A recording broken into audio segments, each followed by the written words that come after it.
अब इस चैप्टर में से हमारे पास बचा है कॉम्प्लिकेशंस ऑफ कैटरेक्ट सर्जरी, और ये काफ़ी इंपॉर्टेंट है और काफ़ी रिपीटेड एससीक्यू है ये, ठीक है। वाइवा प्लस एससीक्यू क्वेश्चन है और बहुत इंपॉर्टेंट है, ठीक है।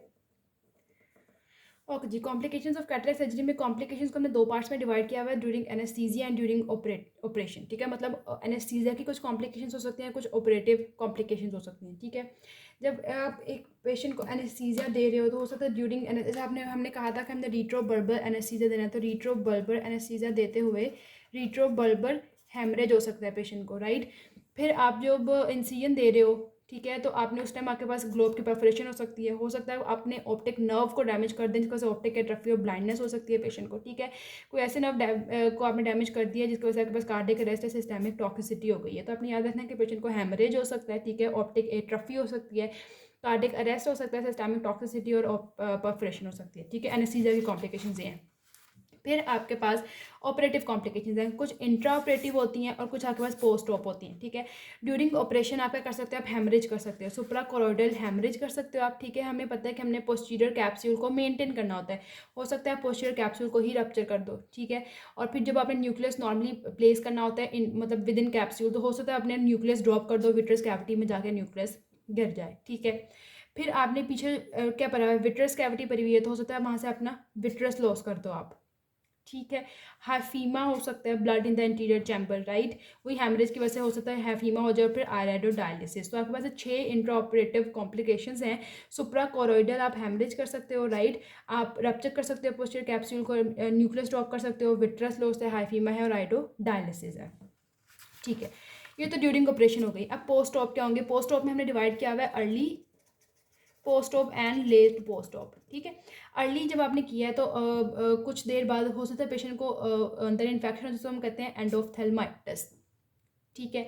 कॉर्निया का एडिमा भी हो सकता है, वूंड लीकेज भी हो सकती है, वूंड की लीकेज की वजह से हो सकता है वो सही से बंद ना हो तो आइरिस प्रोलैप्स करे वहाँ से, ठीक है। एंटीरियर जो एक्वस ह्यूमर अगर लॉस हो जाए तो आपके पास एंटीरियर चैम्बर बिल्कुल फ्लैट हो जाएगा, इंट्राओकुलर प्रेशर रेज हो सकता है, कोरोइड की डिटैचमेंट हो सकती है। अर्ली में कोरोइड डिटैच करेगा, लेट में रेटिना डिटैच करेगा, ठीक हो गया। वहाँ पे अराइडोडायलिसिस हुई थी, यहाँ पे अराइडोसाइक्लाइटिस होगा, हाइफीमा वहाँ भी था, हाइफीमा यहाँ पे भी है, और मैल पोजिशन ऑफ इंट्राओकुलर लेंस। तो यहाँ के बाद टोटल ऑफ 10 कॉम्प्लिकेशन है जो कि अर्ली होती है, endophthalmitis, corneal edema, wound leakage, iris prolapse और flat interior chamber, intraocular lens. Intraocular pressure बढ़ सकता है पेशेंट का, ठीक है, कोरोइड डिटैच हो सकता है, हाइफीमा हो सकता है, आयराइडोसाइक्लाइटिस हो सकता है या मैल पोजिशन हो सकती है, राइट। फिर आपके पास हैं कुछ लेट पोस्ट ऑप कॉम्प्लिकेशंस, ठीक हो गया। Late post op complications total 8 हैं आपके पास। वहाँ पे एंडोफ्थेल्माइटिस था, यहाँ पे क्रॉनिक एंडोफ्थेल्माइटिस हो सकता है, वहाँ पे हमें कॉर्नियल एडीमा हुआ था, यहाँ पे कॉर्निया की डीकम्पनसेशन हो गया आपके पास, मैक्यूलर एडीमा हो सकता है, ठीक है। फेको एंटीजेनिक यूवियाइटिस हो सकता है, वहाँ पे कोरेट डिटैच हुआ था, यहाँ पे रेटिना डिटैच होगा, वहाँ पे पोस्टीरियर कैप्सूल रप्चर हो गया था, या वो जो इंट्राऑपरेटिव था यहाँ पे उसकी ओपेसिफिकेशन हो सकती है, यहाँ पे उसकी फाइब्रोसिस हो सकती है, ठीक है। एपिथेलियम और फाइब्रस डाउन ग्रोथ भी हो सकती है। तो टोटल आपके पास क्या है, एंडोफ्थेल्माइटिस, कॉर्निया की decompensation, phaco antigenic uveitis, macular edema, retina की डिटैचमेंट, ओपेसिफिकेशन हो गई है या डाउन ग्रोथ हो गई है। अब एक इम्पॉर्टेंट आपके पास एससीक्यू में आपके पास पूछा जाता है कि आपके पास रिजिड जो आपके पास इंट्राओकुलर लेंस जो आप इम्प्लांट करते हैं वो किससे बने हुए होते हैं, और जो फ्लेक्सिबल वाले हैं वो किससे बने होते हैं। तो आपको ये याद रखना है, जो आपके पास रिजिड इंट्राओकुलर लेंस है ना, वो आपके पास बना होता है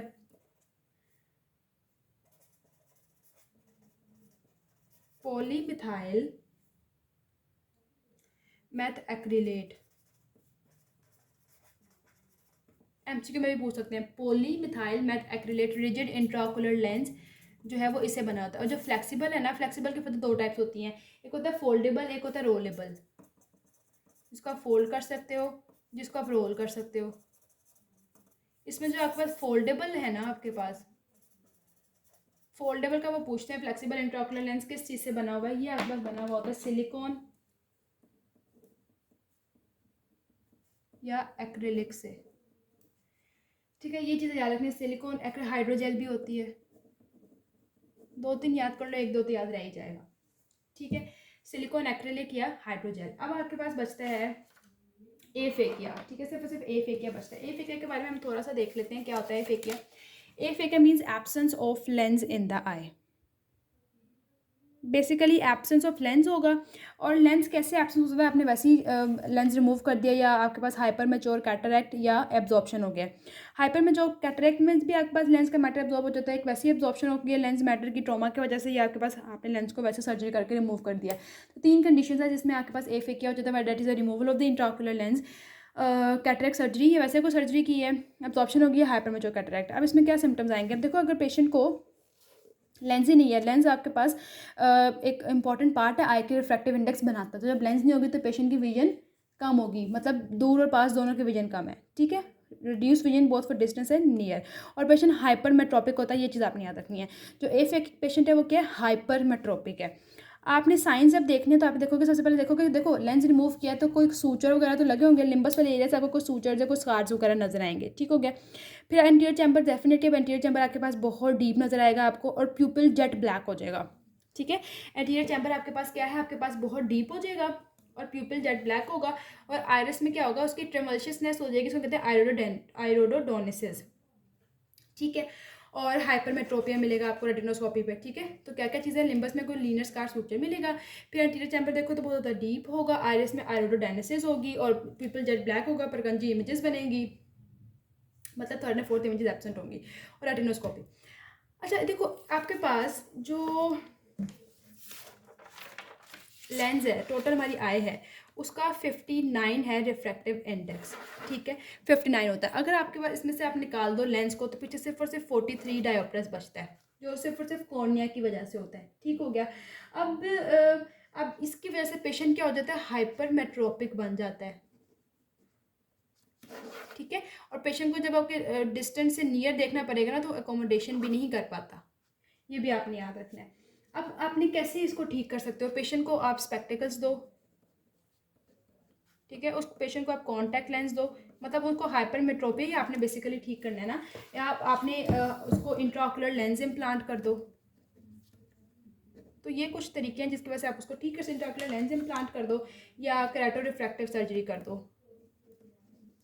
या मतलब इसका मतलब ये होगा ना कि कॉर्निया की रिफ्रैक्टिव इंडेक्स को आगे पीछे करने के लिए, चेंज करने के लिए केराटो रिफ्रैक्टिव सर्जरी। तो ये चीज़ें आपके पास प्रैक्टिकल्स दे दो, कॉन्टैक्ट लेंस है आपके पास, या उस पेशेंट की अपनी केराटो रिफ्रैक्टिव सर्जरी करनी है, इंट्राओकुलर लेंस को इम्प्लांट करने। तो this is all about lens and cataract. अगर आपको कोई चीज़ समझ नहीं आ रही तो आप मुझे कमेंट सेक्शन में पूछ सकते हैं, but this is all about the lens and cataract.